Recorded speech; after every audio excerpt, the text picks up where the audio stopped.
Salve pessoal, estamos aqui para mais um episódio das nossas Pílulas Vermelhas. Como sempre, trazendo aqui alguma questão interessante, alguma reflexão. E nas sextas-feiras, sempre que possível, trazendo uma resenha, né, alguma análise, alguma reflexão em relação a alguma obra do cinema ou algum outro objeto cultural que mereça aí a nossa atenção. E hoje estamos aqui para fazer exatamente uma resenha de um filme. Eu não vou mais fazer aquela alternância de meios, né, de meios de comunicação, porque às vezes há uma disparidade tanto na quantidade de obras interessantes em diferentes meios, bem como no quanto que determinados tipos de obras vão chamar a atenção do público, né? Então hoje a gente vai repetir filme. Na sexta-feira anterior a gente não fez resenha, a gente fez ali uma análise sobre o Halloween. Na sexta anterior a gente fez uma resenha sobre De Olhos Bem Fechados, né, do Stanley Kubrick. E hoje nós vamos fazer de novo um filme. Esse filme vai ser um filme do John Carpenter, famoso diretor. Eles Vivem, ou They Live, né? O filme They Live, Eles Vivem, do John Carpenter. Para quem não conhece o John Carpenter, apesar dele ser bastante famoso, né? Ainda que bem a maioria dos filmes dele seja ali dos anos 80, anos 90, o cara que fez o primeiro Halloween, o Fuga de Nova York, bem mais tarde Fuga de Los Angeles, A Coisa, que é uma história bem Lovecraftiana, também aquele Aventureiros no Bairro Proibido, né? Eu acho que em inglês é Big Trouble in Little China, e eu acho que em português é Aventureiros no Bairro Proibido. Ele tem também um filme legal de vampiros, né? Que aqui no Brasil ficou como Vampiros de John Carpenter. Eu acho que esses são a maioria dos filmes dele, né? Tem aquele filme das criancinhas de cabelo branco, criancinhas paranormais, né? Village of the Damned.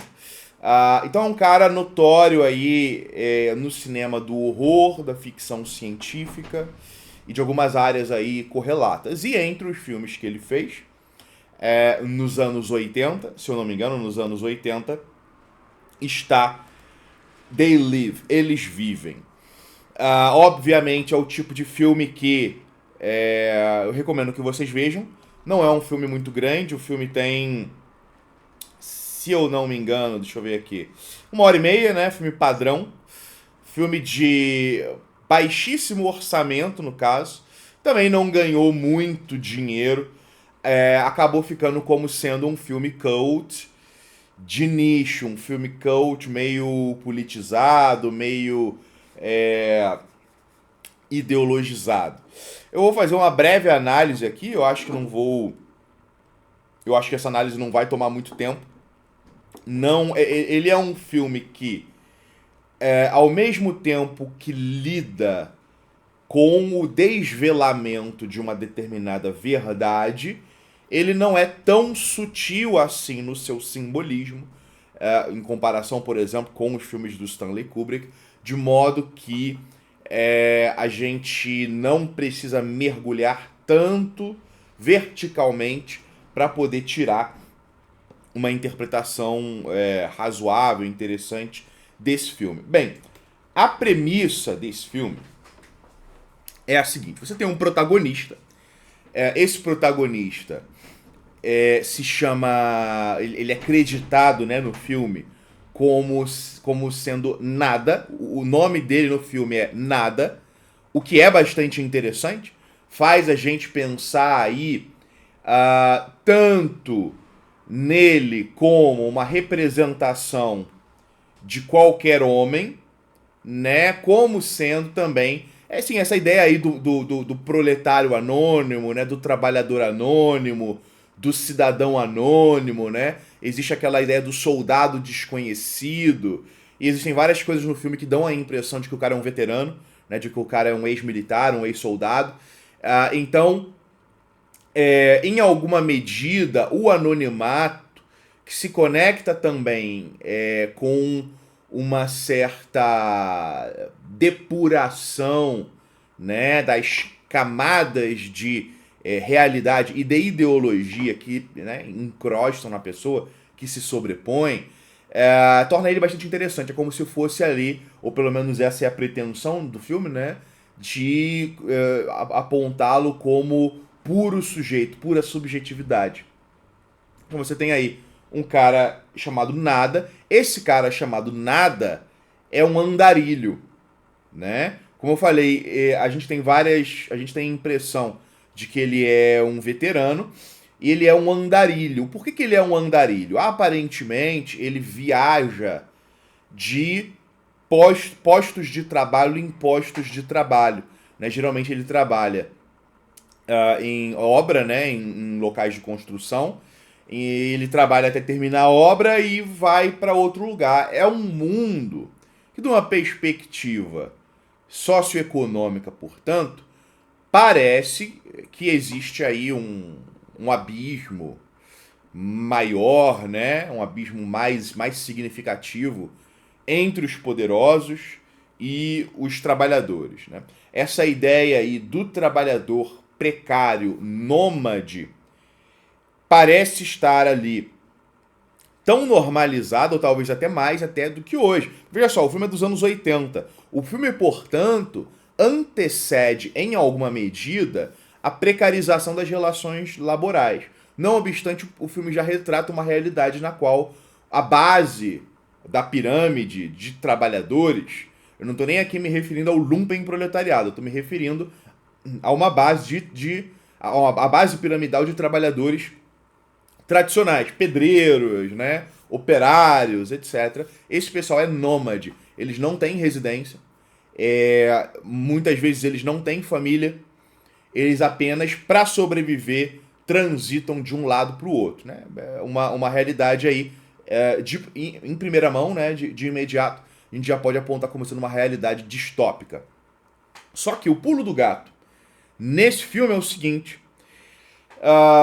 na sua viagem ali pela cidade, que agora eu não me lembro se é Nova York ou se é Los Angeles, na verdade, eu verifiquei aqui.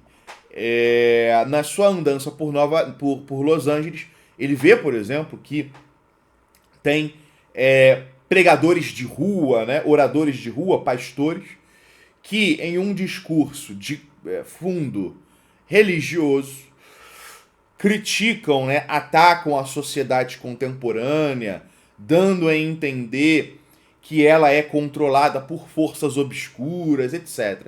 Dá para imaginar aí uma figura tipo um pastor tupirani, né, na rua ali, falando, né, que a sociedade é controlada por forças estranhas, forças malignas que corrompem os cidadãos não querem enxergar a realidade, etc, etc. E em algum momento, eu acho que depois de uma ação policial, porque trata-se de uma igreja, né, mas uma igreja que é uma igreja revolucionária, né, no sentido de que é uma igreja que não apenas produz um discurso religioso de condenação da realidade vigente, mas também uma igreja que se organiza enquanto igreja militante, que tem a pretensão de derrubar essa ordem vigente, né, para, enfim, no seu entendimento, libertar a humanidade. Se eu não me engano, é depois que algo assim acontece, e aí ele entra na base, na sede, numa das bases dessa igreja, e descobre ali uma caixa, um caixote de papelão, uma caixa de papelão, e dentro dessa caixa de papelão existem vários óculos escuros. E ele não. Ele toma como sendo óculos escuros comuns, normais, só que a partir do momento que ele usa esses óculos escuros aparecem aí como sendo, né, uma ferramenta que permite decodificar a realidade de modo que o protagonista possa enxergá-la tal como ela é, despida das suas camadas, das suas cascas, etc. E o que ele vê quando ele decodifica a realidade? Primeira coisa fundamental é que uma parte da população, e especificamente uma grande parte das pessoas poderosas e influentes, na verdade, não são seres humanos. Não são seres humanos. São, ao que tudo indica, alienígenas. Ok? O óculos permite, né, olhar para uma pessoa aparentemente normal, Homo sapiens, etc. E aí, no caso de algumas pessoas, na televisão, por aí vai, ele enxerga ali uma figura que parece. É semelhante a como se fosse uma pessoa sem a pele e sem a camada superior ali de tecido, né? Sem a camada superior de tecido. Que aí aparecem os olhos esbugalhados, né? Os dentes escancarados e tal, né? Um rosto bem meio esponjoso, né? Bem esquisito e tal, né? Não é exatamente esqueleto, né? Aquele estado intermediário entre o rosto normal e o esqueleto, tá? Então, isso é uma das coisas que ele percebe. Uma parte da humanidade, e especialmente das elites, não é humana. Não são seres humanos. E a segunda coisa que ele percebe é que boa parte dos produtos audiovisuais, especialmente visuais, porque a gente está falando aqui de um óculos, né? Boa parte dos produtos visuais da sociedade contemporânea não é outra coisa além de propaganda subliminar. Então ele olha ali para um outdoor, por exemplo, vendendo, fazendo propaganda de um cruzeiro no Caribe. Venha conhecer as praias das Bahamas, ou o que quer que seja. Ele olha para o outdoor com óculos e no lugar da propaganda enquanto tal, ele vê o que se oculta por trás da propaganda. E aí para ele aparece, de uma maneira bem simplificada, como consuma, compre, ou qualquer coisa do tipo. Quando ele olha para notas de dólar, porque para você ver que não é apenas os outdoors, né? Não são apenas ali aquelas telas, né, de propaganda, outdoors e por aí vai. Quando ele olha para as notas de dólar, aparece como se fosse um papel em branco, sem valor, escrito, porém, este é o seu Deus, né? Essa parte aí é foda, Quando o cara olha ali as notas de dólar, né? Escrito ali, este é o seu Deus. Isso aí é interessante. As revistas, né? Os jornais, né? O jornal não aparece para ele com um óculos, com aquele monte de letrinhas e matérias e por aí vai, não. Aparece tudo ali em branco, apenas com a mensagem principal: obedeça, ou qualquer coisa do tipo, tá? E aí, ao longo do filme, claro, ele não se conforma com essa realidade, porque trata-se do fato de que, bem, a conclusão que se pode tomar a partir daí é de que o planeta foi invadido por alienígenas e já foi dominado. O mundo já foi dominado. Os alienígenas invadiram o planeta Terra e governam o mundo. Tá? Ele não se conforma com isso. Primeira coisa que ele tenta fazer, primeira coisa que ele quer fazer é despertar outras pessoas.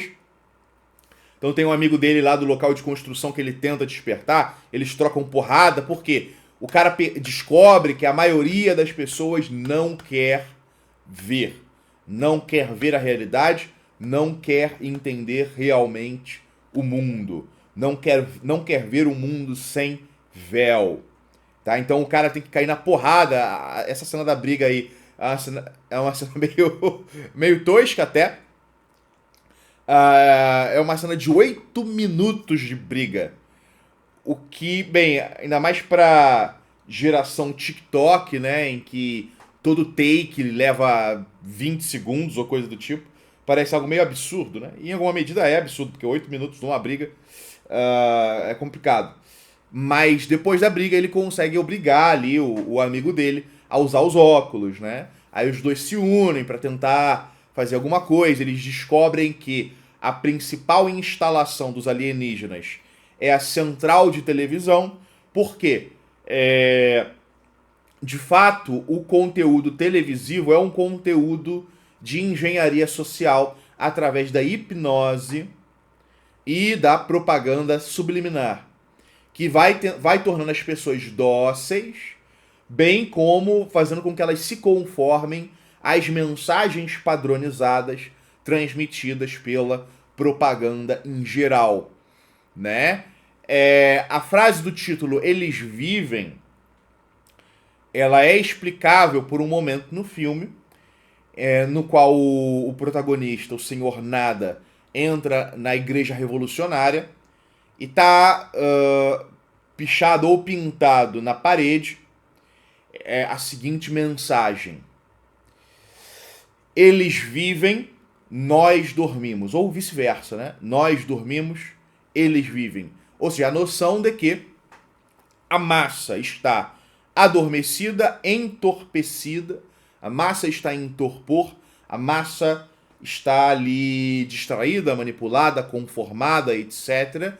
E só eles, os senhores, né, que efetivamente vivem. Por que apenas eles efetivamente vivem? Porque eles e tão somente eles são plenamente conscientes de si mesmos, né? Bem como de sua situação no mundo. Eles não estão alienados. A massa está alienada, os senhores não. Por isso, eles vivem. Enquanto o descritivo viver não pode ser atribuído à massa, que não vive de fato, apenas dorme, tá? Então esse é o sentido do título do filme. E aí a gente pode também acrescentar algumas coisas interessantes. Primeiro, em relação ao óculos. O óculos, como eu falei, é uma ferramenta, é um instrumento, né? Um objeto instrumental que permite ao protagonista enxergar a realidade enquanto tal, né? A gente poderia reinterpretar o óculos como sendo a ideologia. Tá entendendo? A ideologia, e aí nesse caso, né? A nossa ideologia, a ideologia revolucionária, a ideologia tradicional, etc. A ideologia é a ferramenta crítica que desconstrói e revela, desnuda a essência, a realidade enquanto tal do discurso, das narrativas dominantes. Que são as narrativas, né? A ideologia dominante é a ideologia da elite dominante. Existe essa correspondência entre a ideologia que predomina numa determinada sociedade e a própria natureza e interesse da classe, do grupo, da seita, da organização, enfim, do grupo, do setor que se constitui como elite dominante, tá? É importante esse caráter aí instrumental da ideologia, e aqui eu tô parafraseando o Slavoj Žižek, né? Numa análise também que ele faz desse filme They Live, desse filme Eles Vivem, no seguinte sentido: nós vivemos supostamente, né? Nessa era liberal democrática que nós vivemos numa era supostamente pós-ideológica. E aí é interessante como isso corresponde bem a uma leitura da quarta teoria política. O comunismo morreu, o fascismo morreu, e na prática ninguém percebe o caráter ideológico de cada uma das mensagens, de cada um dos códigos mnemônicos que são transmitidos no discurso oficial da mídia, do governo e por aí vai. Isso fica óbvio quando a gente reiteradamente observa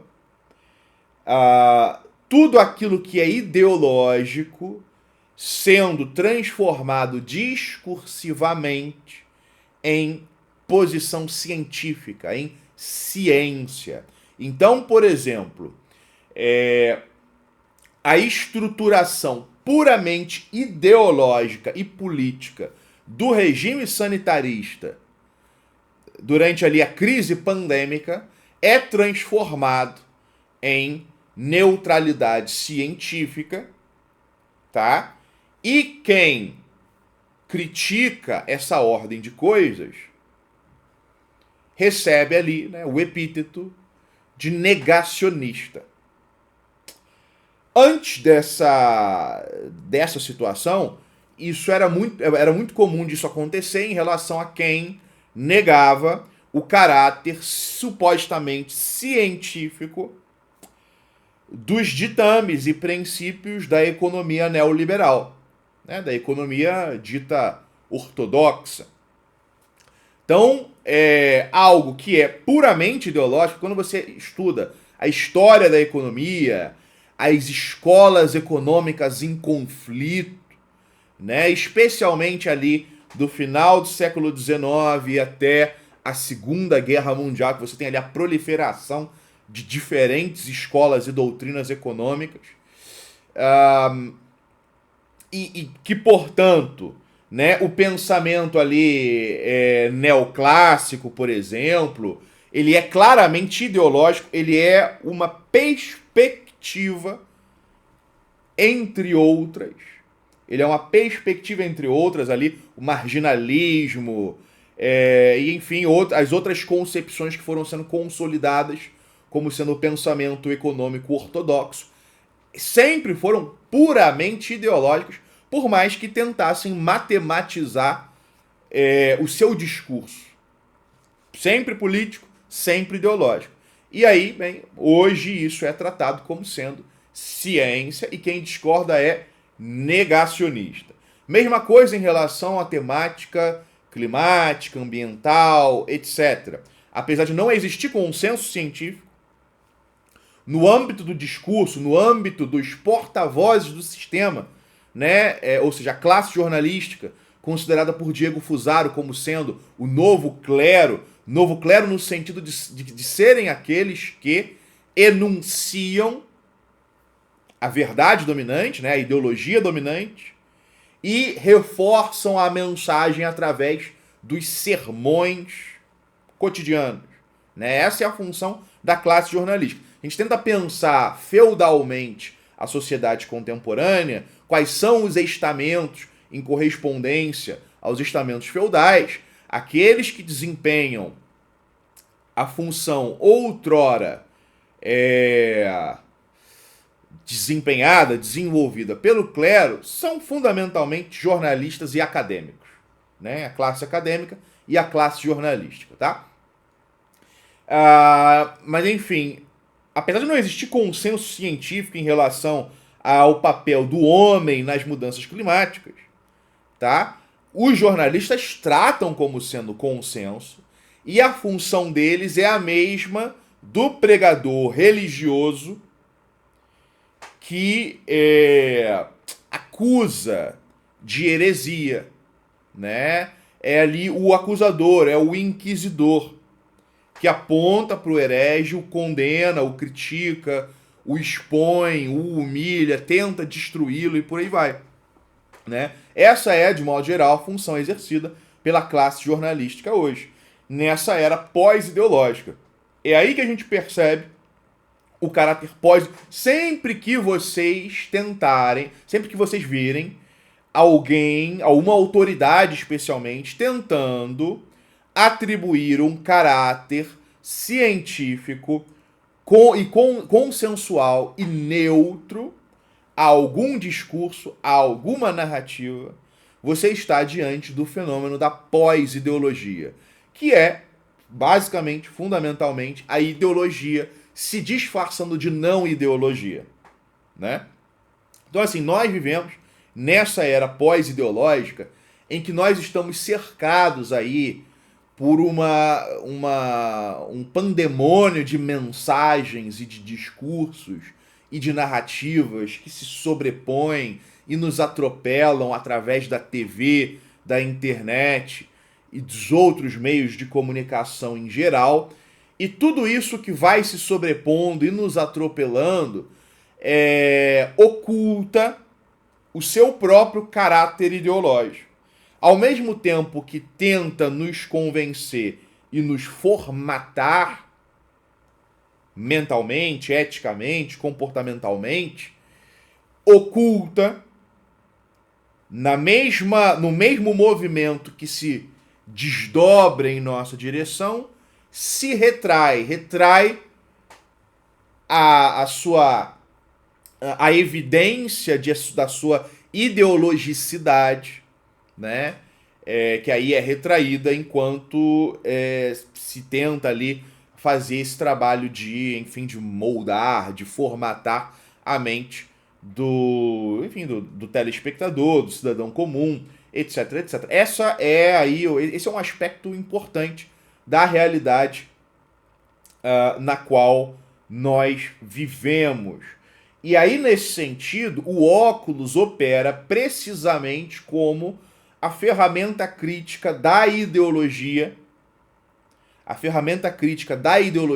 mas da ideologia contra-hegemônica, que, ao afirmar e reafirmar a sua própria posição fundamentalmente política e ideológica e se colocar na contraposição do pensamento dominante, também consegue nesse equilíbrio de opostos, equilíbrio que deriva exatamente da designação do inimigo, essa ferramenta crítica da ideologia política contra-hegemônica, consegue desnudar, consegue revelar o caráter ideológico do discurso pretensamente não ideológico, né? Então, isso aí essa é a natureza do óculos no filme Eles Vivem. Para nós, por exemplo, o óculos é a quarta teoria política, o óculos são as construções político-ideológicas dos pensadores que, na nossa concepção, desenvolveram a ferramenta crítica mais acurada que permite desnudar, desconstruir, revelar a natureza política e as intenções do discurso dominante. Né? A quarta teoria política, o tradicionalismo, a revolução conservadora e por aí vai. Tá? Essa aí é a natureza do óculos nesse filme, tal como nós podemos ver. Saindo um pouco desse aspecto, tem uma outra coisa interessante que me salta aos olhos aí,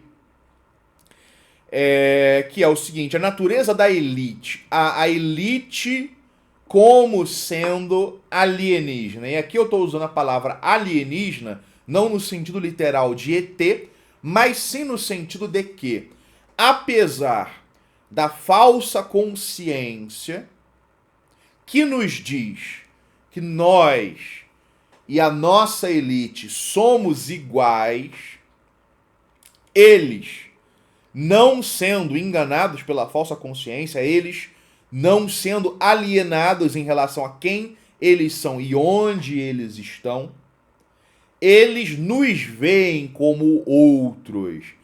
Para a elite, nós somos os alienígenas.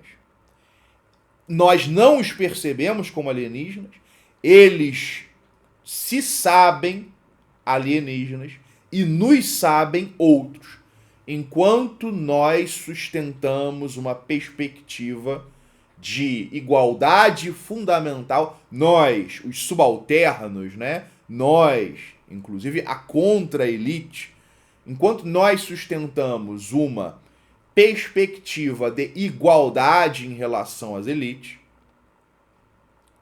eles sabem que não são iguais, né? Então existe aí uma natureza interessante dessa assimetria de percepções que é exatamente também definidora de uma assimetria de posições na guerra, né?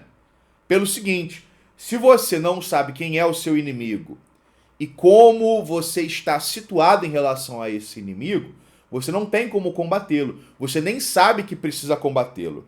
Ou seja, a elite se sabe outra, ela sabe que ela é um outro povo, e enquanto outro povo, designou o nosso povo como inimigo.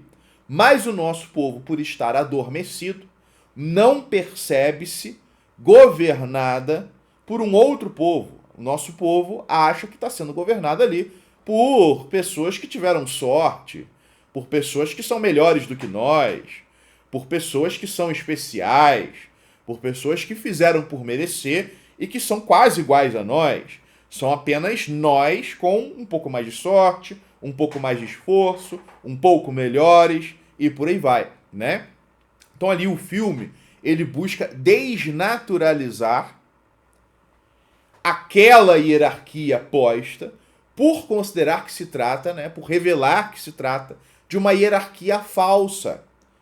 Porque não somos governados pelo nosso povo, e sim por infiltrados, por uma seita, uma elite secreta, um outro povo, um povo halógeno, que se instaurou entre nós, que finge ser como nós, mas que não é. É claro, nessa leitura aí da natureza da elite, no nosso mundo, existem várias maneiras de pensar essa elite, né?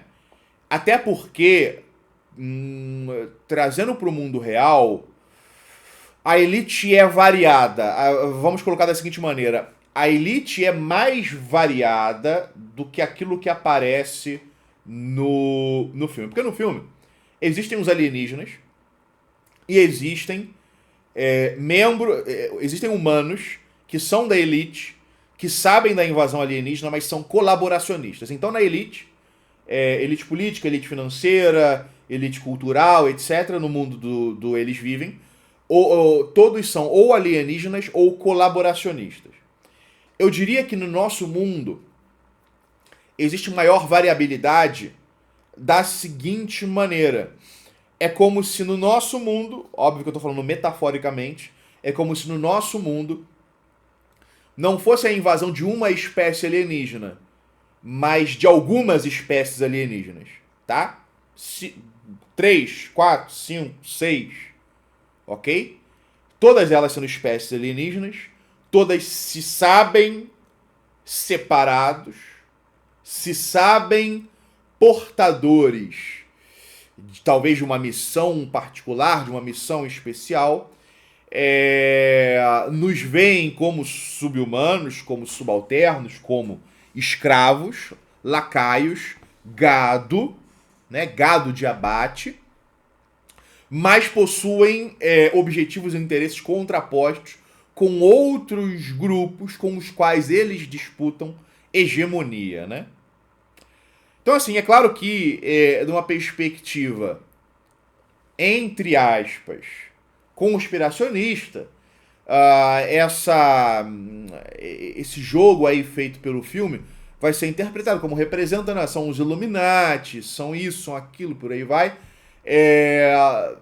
Da nossa perspectiva, nós aqui temos uma perspectiva mais refinada, que não rejeita essas leituras simplórias, né, da mentalidade conspiracionista, mas enquadra essas leituras em uma narrativa mais abrangente. Porque, é claro, existem sociedades secretas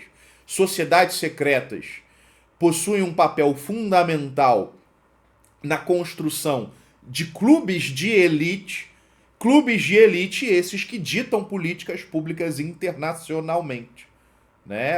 Isso é real, é um fato. E existem clubes de elites que disputam com outros clubes de elite pela hegemonia, ok? E claro, bem, existem até povos, né, que operam como sendo sociedade secreta, né? Existem grupos mais amplos do que clubes que operam como se fossem sociedades secretas, né? Através aí do tráfico de influência, através do lobby e por aí vai, tá?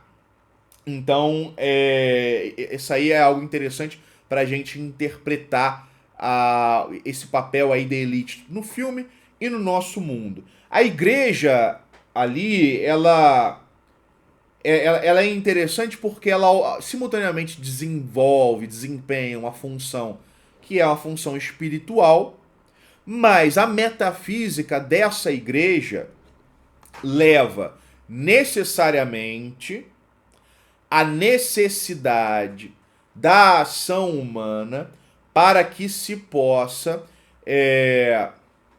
levar a cumprimento, por exemplo, a escatologia, né? A derrota aí desse inimigo satânico em uma batalha final para que se possa livrar o mundo da iniquidade. Né? Então é uma igreja interessante, é uma igreja que opera como uma contra-elite. Né?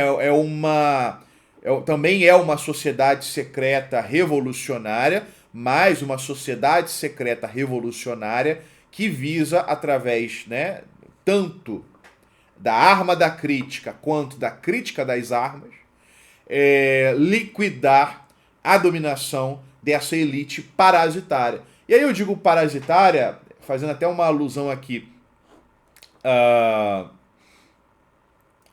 que me parece peculiar, precisamente pelo fato de que esses alienígenas, daquilo que é explicado sobre eles, daquilo que a gente entende sobre eles, eles funcionam como parasitas, né? Porque me parece que essa espécie alienígena, ela se infiltra no corpo de pessoas normais, e aí esse parasita alienígena assume o controle da pessoa, ou seja, é possível transformar uma pessoa normal num alienígena, porque se trata, na verdade, de uma infecção parasitária, tá? E essa elite vive de parasitar o trabalho, né, e enfim, os recursos e tal, etc., da população em geral. Né? Existe aí um parasitismo biológico e um parasitismo geral, um parasitismo econômico, um parasitismo político, cultural, etc. Isso também, aí na verdade a gente acaba se aproximando até das teorias da Parasite Pill, né? Sobre, que inclusive, né, nessa teoria da Parasite Pill, fala-se, né, sobre como esse tema dos parasitas aparece na cultura popular, etc, etc, né? De maneiras bem peculiares, de maneiras curiosas e por aí vai, enfim.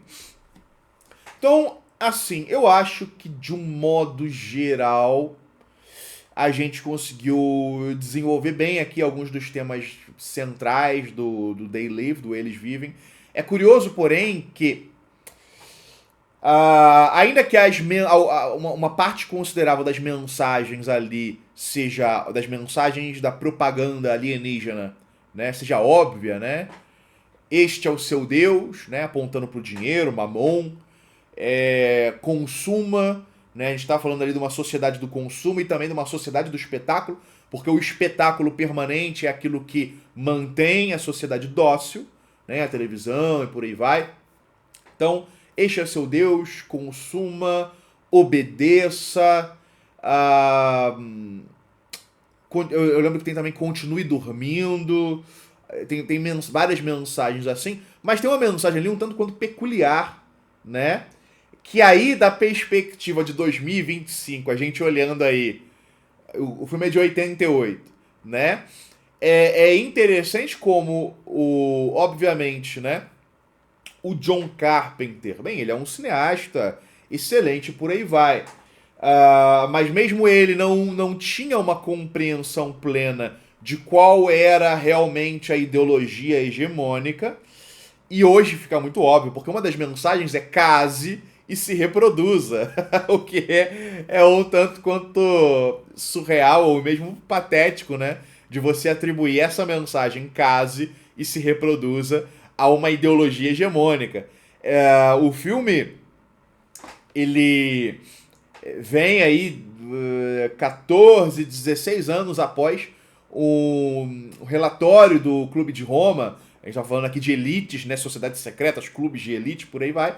O Clube de Roma é um desses.